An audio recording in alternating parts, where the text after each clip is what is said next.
Welcome to special analysis. నేను రమా మండవ. ఈరోజు అనాలిసిస్లో భాగంగా మనం తీసుకోబోతున్న టాపిక్ ఏంటంటే, ఈరోజు చూసినట్లయితే వెన్నిగళ్ల రాము దెబ్బకు గుడివాడలో కొడాలి నానికి రీఎంట్రీ పాసిబిలిటీ ఉంటుందా అనేది చాలా సీరియస్గా జరుగుతున్న చర్చ.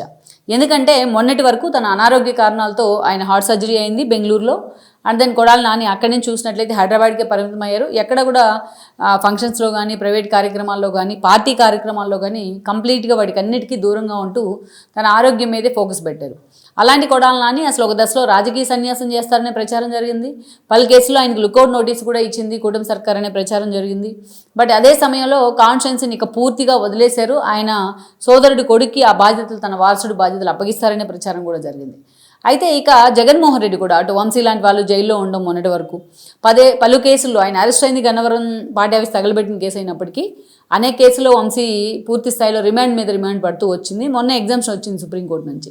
అయితే మొన్నటి వరకు గన్నవరం కూడా ఖాళీ ఉంది. సేమ్ గుడివాడ కూడా వంశీ జైల్లో ఉన్న కారణంగా గన్నవరం, గుడివాడలో పూర్తిగా నాని హైదరాబాద్కే పరిమితం అవడం, ఆయన అనారోగ్య కారణాల వల్ల గుడివాడ కూడా ఖాళీగా ఉంది.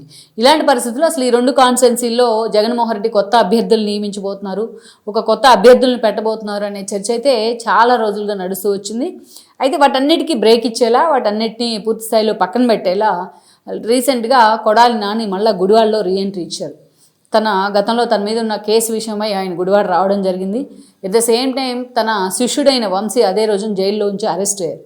ఈ క్రమంలోనే అటు పేర్ని నాని తమ క్లోజ్ ఫ్రెండ్, వాళ్ళిద్దరూ త్రిమూర్తుల్లో ఉంటారు, ఒక క్లోజ్ ఫ్రెండ్ అయిన పేర్ని నానితో అటు వంశీతో కలిసి కొడాలి నాని మాట్లాడడం కానీ, వాళ్ళతో భేటీ అవ్వడం కానీ, అటు విజువల్స్కి చెక్కడం కానీ, గతానికంటే భిన్నంగా ఏం లేడు. ఆయన మాట్లాడే క్రమంలోనే కేసుల గురించి మాట్లాడుతూ అటు చంద్రబాబు నాయుడు కూడా మరోసారి టార్గెట్ చేసే ప్రయత్నం అయితే చేశారు.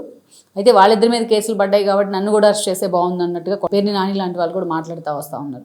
సో ఇదంతా మనం పక్కన పెడితే ఈరోజు గుడివాడలో మళ్ళీ నాని రీఎంట్రీ తథ్యమన్న ప్రచారం చేస్తున్నారు ఆయన అమ్మాయిలు. ఎప్పుడైతే నాని కేసు విషయాలు కావచ్చు, ఇక వంశీని పరామర్శించడానికి కావచ్చు కృష్ణా జిల్లాకు రావడం, అదేవిధంగా అటు వాళ్ళతో భేటీ కావడం, పేర్ని నానితోని వంశీతోని కొంచెం యాక్టివ్గా ఆయన ఎప్పుడైతే కనిపించడం, ఈ టోటల్ ఎపిసోడ్ తర్వాత ఆయన అభిమానులు అందరూ కూడా కొడాలి నాని మళ్ళీ గుడివాడలోకి రీఎంట్రీ ఇచ్చారు అని చెప్పుకుంటూ ఉన్నారు.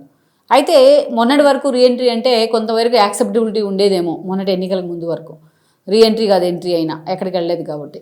కానీ ఈ రోజు ఉన్న పరిస్థితిలో అక్కడ కొడాలి నానికి రీఎంట్రీ సాధ్యమవుతుందా అనేది అసలుకి మనం చెప్పుకోవాల్సిన అంశం.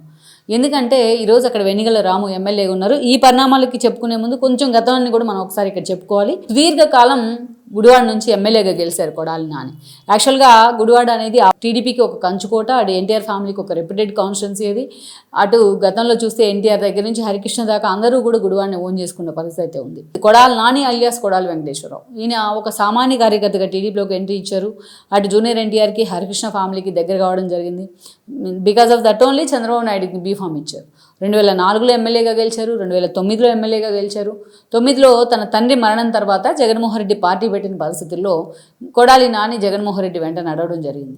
దెన్ జగన్మోహన్ రెడ్డి కూడా కొడాలి నాని ఓన్ చేసుకున్నారు. 2014లో వైఎస్ఆర్సీపీని ఫస్ట్ టైం గెలిచారు, అంటే థర్డ్ టైం వరుసగా ఆయన గెలవడం.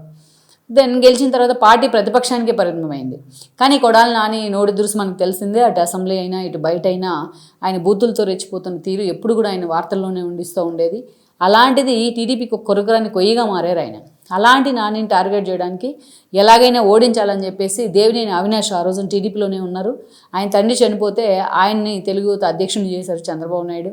అలాంటి అవినాష్ని, ఎలాంటి ఎక్స్పీరియన్స్ లేని అవినాష్ని తీసుకొచ్చి కొడాలి నాని మీద అభ్యర్థిగా నిలబెట్టే ప్రయత్నం చేశారు. రావి ఫ్యామిలీ దగ్గర నుంచి పినాయన్ ఫ్యామిలీ దాకా అందరినీ కన్విన్స్ చేశారు చంద్రబాబు నాయుడు ఆ రోజున.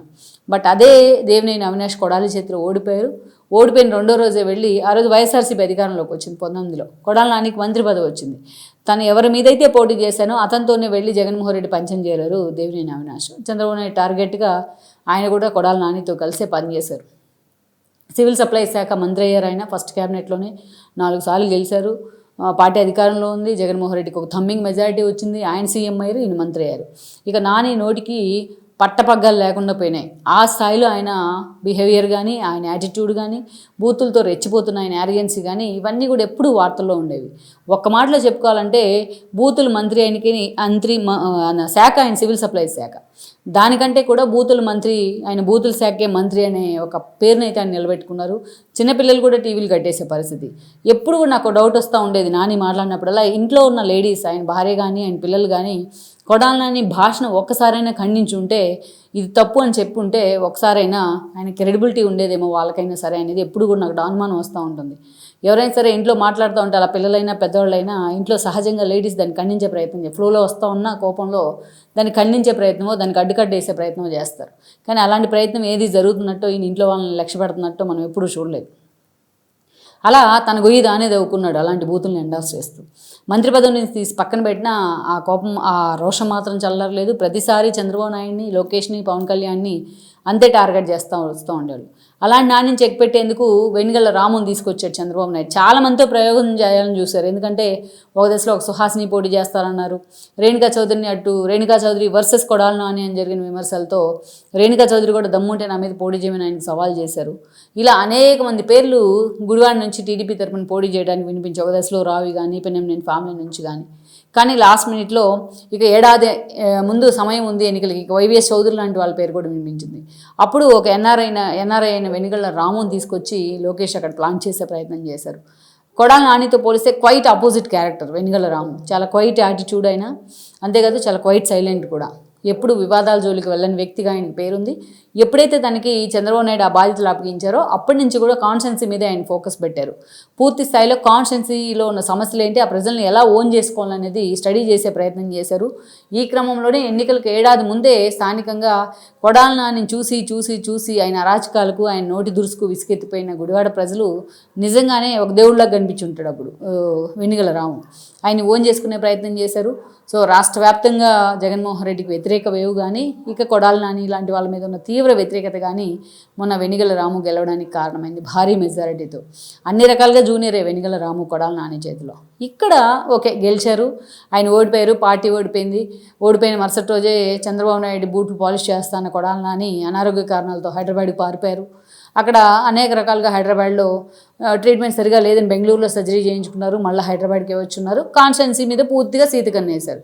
ఇక ఎట్ ద సేమ్ టైం మనం చూస్తే ఇక్కడ వెనిగళ్ల రాము ఇంకా గవర్నమెంట్ ఫామ్ అయ్యి ఆయన ఎమ్మెల్యేగా గెలిచి ఏడాది అయింది. కానీ కృష్ణా జిల్లా ఎమ్మెల్యేలు అందరిలో కూడా తను ఎప్పుడు కూడా కాన్స్టిట్యున్సీ డెవలప్మెంట్ విషయంలో ముందు ఉంటూ ఉన్నారు. ఈరోజు గుడివాడ వేదికగా ఆయన చేస్తున్న డెవలప్మెంట్ యాక్టివిటీసు నిజంగానే ఆయనకి ఓటైన తటస్థులు కూడా కొంతమంది నిజంగా రిగ్రెట్ ఫీల్ అవుతున్న సిచ్యువేషన్ అయితే ఉంది అక్కడ. ఆ స్థాయిలో గుడివాడని పూర్తి స్థాయిలో ఒక హంగు ఆర్భాటాలతో గుడివాడకి మళ్ళా పునర్వైభవం తీసుకొచ్చే ప్రయత్నం చేస్తున్నారు పేరుకు తగ్గట్టే. సో గతంలో చూస్తే కొడాలి నాని ఏం చేయలేదు, వెనిగళ్ల రాము ఏం చేస్తున్నారు అనే అంశాన్ని స్థానిక ప్రజలు కూడా బేరీజు వేసుకొని చూసుకుంటున్న పరిస్థితి.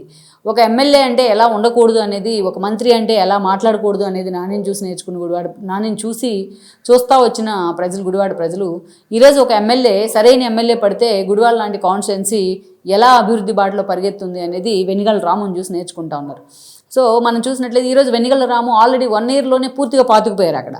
ఈరోజు వెనిగళ్ల రాముకి ఇప్పటికిప్పుడు గుడివాడికి ఎన్నికలు వచ్చినా వెనిగళ్ల రాముని అక్కడి నుంచి కదిలిస్తే పరిస్థితి అయితే లేదు వైఎస్ఆర్సీపీకి. అలాంటిది కొడాలి నాని మీద అంత వ్యతిరేకత ఉంది. ఈరోజు పాపం ఆయన హార్ట్ సర్జరీ అయింది. తన బ్రదర్ లాంటి వాడైన వంశీని పరామర్శించడానికి వచ్చినా ఆయన మీద ఎక్కడా కూడా కొంచెమన్నా సానుభూతి కనిపించట్లేదు. ఆయన అపోనెంట్స్లో కావచ్చు, విత్ ఇన్ ద పార్టీలో కావచ్చు. మరి అలాంటిది కొడాలి నాని ఇప్పుడు రీఎంట్రీ ఇస్తే ఆయనకి ఎంతవరకు కూడా ఆయన అన్నయ్యలు కానీ, ఆయన అనుచరులు కానీ గుడివాడలో వెల్కమ్ చేయగలరు అనేది ఒక పెద్ద $1 million ప్రశ్న. మొత్తానికి వెనిగళ్ల రాము ఉన్న సిచ్యువేషన్లో ఇప్పుడు పూర్తి స్థాయిలో కొడాలి నాని రీఎంట్రీకి ఆ పరిస్థితి మాత్రం ఆయనకి అసంభవమే అని చెప్పుకోవచ్చు. మొత్తం మీద అయితే మాత్రం గుడివాడలో కొడాలి నాని భవిష్యత్తు అసలు ఎలా ఉండబోతుంది అనేది కూడా మనం చూడాల్సి ఉంది. ఈ వీడియో మీకు నచ్చినట్లయితే please share, like and subscribe.